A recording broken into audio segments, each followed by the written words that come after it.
Meron na naman akong naamoy na mabango. Ano yan? Tingin nga. Wow, subukan yung kumain nito. Ang kanyang ano ay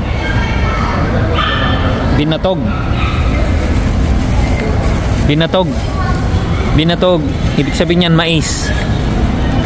Butil ng mais. Sige. Halo mo nga.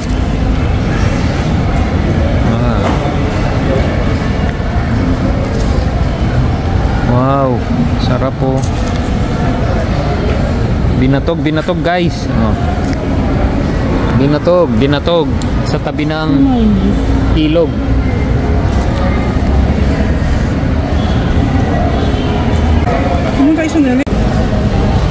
Oh, binatog, susubuan daw ako. Yan na.